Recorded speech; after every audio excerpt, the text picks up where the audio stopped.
Hey guys, welcome to channel Exam का अड्डा. I hope you are doing well and your preparation is also going well. तो NTA ने जो high court का form निकाला है उसके रिगार्डिंग कुछ क्वेरीज हैं आपकी जो बराबर यूट्यूब पे कमेंट के माध्यम से या फिर टेलीग्राम पर आप मैसेज के द्वारा मुझसे पूछ रहे हैं. तो अगर आप एस्पिरेंट हैं एनटीए के एग्ज़ाम के जो जूनियर असिस्टेंट और स्टेनोग्राफर के लिए है, तो इस वीडियो को एंड तक देखें और वीडियो अगर अच्छी लगे तो प्लीज़ वीडियो को लाइक और शेयर करना बिल्कुल भी ना भूलें. ठीक है. तो सबसे पहले जो क्वेश्चन है वो ये था कि जो फॉन्ट है वो क्या होगा. जो आयोग एनटीए जो पेपर करा रहा है इसमें हिंदी की टाइपिंग होगी और उसमें जो फॉन्ट होगा वो मंगल फॉन्ट होगा या फिर कुर्ती देव होगा. ठीक. तो इसके रिगार्डिंग मैंने जो भी आपकी क्वेरी थी तो वो एनटीए से बात की थी.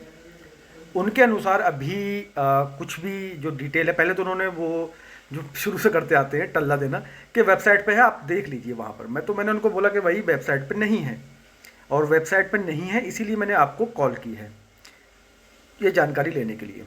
तो फिर उन्होंने जब उन्हें को भी नहीं मिला वो चीज़ तो उन्होंने बाद में दूसरा टल्ला दिया कि अपडेट हो जाएगा. मैंने कहा कि फॉर्म भरने की लास्ट डेट आ चुकी है और ये कब तक अपडेट होगा हमें पता ही नहीं है कि भाई इसमें क्या चल रहा है. नोटिफिकेशन में आधा अधूरा आपका नोटिफिकेशन है, कुछ भी चीज़ जो है वो सही तरीके से इसमें नहीं है.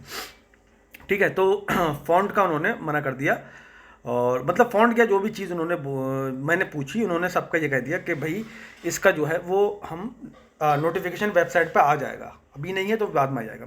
ठीक है.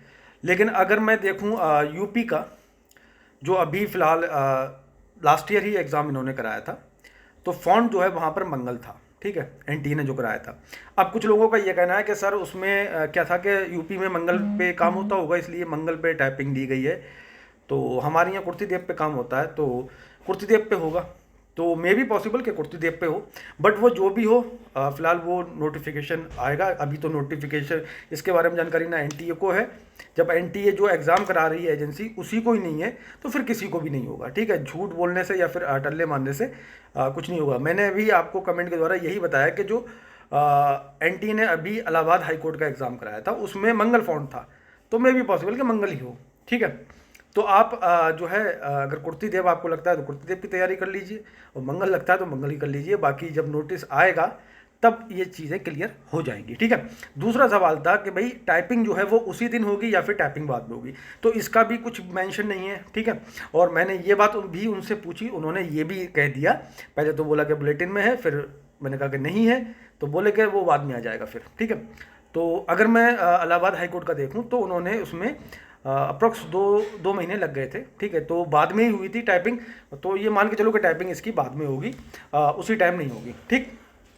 तीसरा क्वेश्चन था एक भाई का हमारे जो जिनकी एज रिलेक्शन चाहिए था उनको और वो एक्स सर्विसमैन थे. ठीक है. तो इस रिगार्डिंग भी मैंने उनसे बात की और तो पहले तो बोले कि वो फिर वही बुलेटिन पे है. मैंने कहा नहीं है, बताइए अब. तो बोले अच्छा वो है नहीं इसमें और एससी ओबीसी इनका दे रखा है. मैंने कहा उनका भी नहीं दे रखा आपने नोटिफिकेशन में, आप उनका भी बताइए. तो फिर उन्होंने बताया ओबीसी के लिए जो है वो 5 साल और एससी एसटी के लिए उन्होंने 10 साल बताया मुझे और पीएच कैंडिडेट के लिए भी 10 साल का बताया उन्होंने. ठीक है. लेकिन उसमें जो है वो एक्स सर्विसमैन का नहीं है. ठीक है.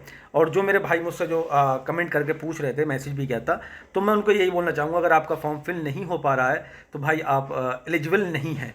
ठीक है. ओवर एज हो चुके हैं, आपका फॉर्म फिल नहीं हो पाएगा. और जो आप कैलकुलेशन लगा रहे थे कि आप अपनी एज में से वर्किंग ईयर माइनस कर रहे थे, ऐसा नहीं होता है. ठीक है. 5 साल का ही मिलता है रिलैक्सेशन एक्स सर्विसमैन को.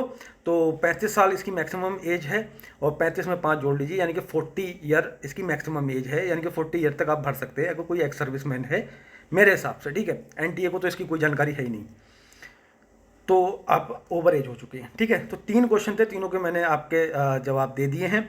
और अब रह गया फिर सिलेबस का. तो भाई बार बार आप पूछते हैं कि अच्छा सिलेबस क्या होगा, सिलेबस क्या होगा. तो सिलेबस उनको भी नहीं पता है. ठीक. आपको पता है कि केवल जब इन्होंने निकाला था तो पाठ्यक्रम में केवल जीके और जीएस लिखा था. वो मैंने फ़ोन कर कर उनको रिक्वेस्ट कर कर या कैसे भी उनको मना के वो चीज़ अपडेट करा दी उसमें कि उन्होंने हिंदी लिख दिया उसके अंदर और यूपी जीके और यूके जीके, ठीक है, यूके जीके और यूके जीएस उन्होंने उसमें ऐड कर दिया, यानी कि अब 5 चीज़ें हमारे एग्जाम में होगी। लेकिन अभी भी इन्होंने ये नहीं बताया कि कितना कितना कहाँ से आएगा और कौन कौन से चैप्टर आएंगे या कौन कौन से टॉपिक आएंगे, ये नहीं बताया है। तो आप लोग बार बार ये ना पूछें कि जो है सिलेबस क्या है वो बता दीजिए। जब सिलेबस उन्होंने बताया नहीं है तो डेट मीन कि वो हिंदी, अगर हम हिंदी की बात करें तो हिंदी पूरी पढ़नी है आपको, यानी कि संधि समास भी पढ़ने हैं, व्याकरण भी पढ़नी है, उसकी जो वोकेबलरी है, ठीक है, पर्यायवाची हैं, विलोम हैं, ये सब याद करने हैं आपको, ठीक है, साहित्य भी पढ़ना है, रचनाएं याद करनी है, सब कुछ जो भी हिंदी में है वो आपको पढ़ना है, ठीक है। और जीएस की बात करें तो जीएस में भी आपको सब कुछ पढ़ना है, करंट अफेयर भी आनी है, ठीक। करंट अफेयर के साथ जो है जीएस के अंदर सभी चीज़ आती है, वर्ल्ड की हिस्ट्री भी आती है, वर्ल्ड की ज्योग्राफी भी आती है, तो सब कुछ पढ़ना है। और कुछ भी मेंशन ऐसा नहीं है कि क्या पूछेगा क्या नहीं पूछेगा, बट हाँ कुछ चीज़ें हैं, टॉपिक है, मैं उन पर बता दूंगा एक वीडियो अलग से सेपरेट बना के कि आप किन चीज़ों पे फोकस करें, ठीक है। तो सिलेबस बार बार ना पूछें, सिलेबस किसी को भी नहीं पता है। लास्ट है, फिर से मैंने एक वीडियो बना दी थी, पेमेंट फेल हो रहा है, मतलब पेमेंट आपका कट जा रहा है लेकिन उसके बाद भी आपका जो है फॉर्म फिल नहीं हो पा रहा है, तो उसमें क्या करें, ठीक है। तो मैंने बताया था, तो कुछ लोगों का फॉर्म जो है वो फिल भी हुआ, तो आप भी उसी टेक्निक को अपनाइए। और उसमें मैंने ये बताया था कि आप एटलीस्ट 48 आवर्स का वेट कर लीजिए पेमेंट कटने के बाद। अगर आपका सक्सेस नहीं हुआ है तो उसके बाद आप, अगर फिर भी नहीं हो रहा है तो आप रात में 12 बजे के बाद इसको ट्राई करना, फॉर्म फिल हो जाएगा, ठीक है। तो आज के लिए इतना ही। जय हिंद, जय भारत।